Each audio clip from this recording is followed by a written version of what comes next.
Hello friends, आप सभी का दोबारा से स्वागत है अपने चैनल पर। और आज हम एक स्टोरी पढ़ेंगे जिसका नाम है द ओपन विंडो बाय साकी। ठीक है, बाय साकी नेम नहीं है बट साकी के द्वारा लिखी गई है। तो इसमें क्या होता है कि ये जब नॉवल स्टार्ट होती है तो एक आदमी है जिसको डिप्रेशन की बीमारी है। ठीक है, तो वो एक ऐसी जगह पे जाता है जहाँ वो सोचता है कि मुझे थोड़ा आराम मिले, जहाँ शांति हो, भागदौड़ ना हो ज़िंदगी की, और मैं सुकून से वहाँ पे रह सकूँ, जहाँ पे नेचर हो, मैं उसको महसूस कर सकूँ, मेरे ताकि मेरा डिप्रेशन थोड़ा सा कम हो। तो जब वो ऐसी जगह पे जा रहा होता है तो उसकी सिस्टर जो होती है वो बोलती है कि अरे ऐसी जगह पे जाके तो तुम और डिप्रेस्ड हो जाओगे, क्योंकि वहाँ एक तो कोई नोन पर्सन नहीं होगा, सारे अननोन होंगे, तुमसे कोई बात नहीं करेगा, तुम्हारे कोई फ्रेंड्स नहीं होंगे, और तुम अब उसी बारे में सोचते रहोगे तो तुम और ज़्यादा डिप्रेस्ड हो जाओगे। तुम ऐसी जगह पे तो बिल्कुल मत जाओ। लेकिन वो नहीं मानता, वो कहता है नहीं, मेरे को जाके तो देखना चाहिए और मैं जाना चाहता हूँ। तो उसकी सिस्टर बोलती है ठीक है, अगर भाई तुम नहीं मान रहे हो तो तुम जाकर देख लो। लेकिन मैं वहाँ पे रही थी कुछ टाइम के लिए, इसलिए मुझ पे रही थी जहाँ पे तुम जा रहे हो।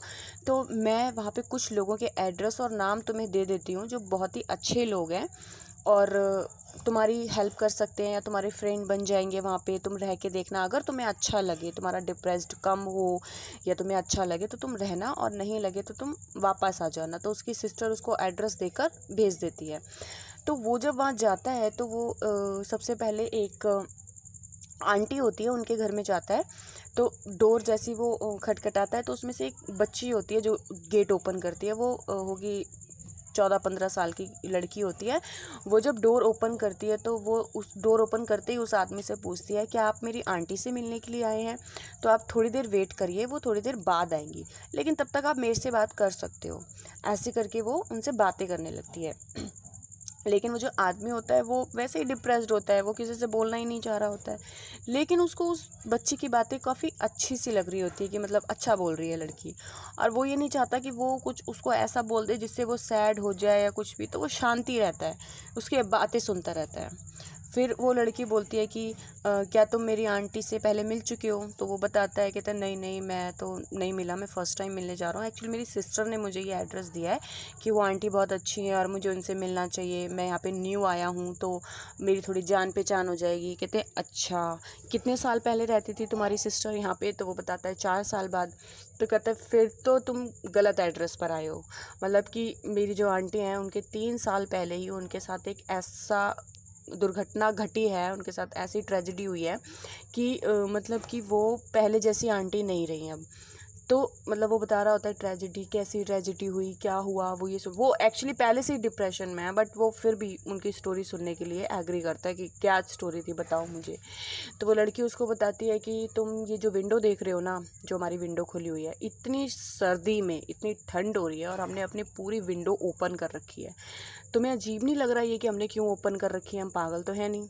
तो वो बोलता है हाँ, मतलब इतनी सर्दी में इतनी ठंडी हवा आ रही है, क्यों ओपन कर रखी है, बंद कर देना चाहिए इसको। तो वो बोलती है कि आज ही के दिन जो हमारी आंटी हैं, उनके हस्बैंड और उनके बेटे और हमारा डॉगी, वो तीनों ही इसी विंडो से, वो विंडो से ही आना जाना करते थे। तो इसी विंडो से वो शिकार पे गए थे, जो कि दलदल में फंस के जिनकी डेथ हो गई लोग बोलते हैं, लेकिन आज तक उनकी डेड बॉडीज़ नहीं मिली हैं।